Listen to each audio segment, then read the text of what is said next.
Manichitrathazhu release 4 ഇപ്പോൾ ഇതാ ചിത്രത്തിൻ്റെ ബുക്കിംഗ് ഒക്കെ ആരംഭിച്ചിരിക്കുകയാണ്.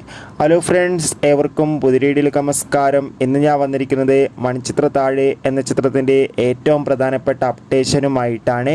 വീഡിയോയിലേക്ക് മുൻപ് വീഡിയോ ലൈക്ക് ചെയ്യുക, ചാനൽ സബ്സ്ക്രൈബ് ചെയ്യാൻ വേണ്ടി ശ്രമിക്കുക.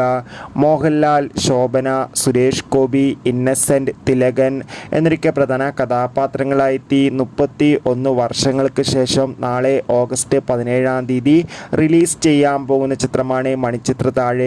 എല്ലാ സിനിമാ പ്രേമികളും ഒരേപോലെയാണ് മണിച്ചിത്രത്താഴ് എന്ന ചിത്രത്തിൻ്റെ ഓരോ അപ്ഡേഷനും അറിയാൻ വേണ്ടി കാത്തിരിക്കുന്നത്. ചിത്രത്തിൻ്റെ ഒഫീഷ്യൽ ട്രെയിലറിനൊക്കെ മികച്ച അഭിപ്രായം തന്നെ സ്വന്തമാക്കാൻ വേണ്ടി സാധിച്ചിട്ടുണ്ടായിരുന്നു. അങ്ങനെ കാത്തിരിപ്പിനുള്ളിൽ ചിത്രം നാളെ റിലീസ് ചെയ്യാൻ പോവുകയാണ്. ഇപ്പോൾ ഇതാ ചിത്രത്തിൻ്റെ ടിക്കറ്റ് ബുക്കിംഗ് ഒക്കെ ബുക്ക് മൈ ഷോ എന്ന ആപ്പിലൂടെ ആരംഭിച്ചിരിക്കുകയാണ്. ഒരു മികച്ച ബുക്കിംഗ് തന്നെയാണ് ചിത്രത്തിന് നടന്നുകൊണ്ടിരിക്കുന്നത്. കാത്തിരിക്കാം കൂടുതൽ അപ്ഡേഷൻ അറിയാൻ വേണ്ടി.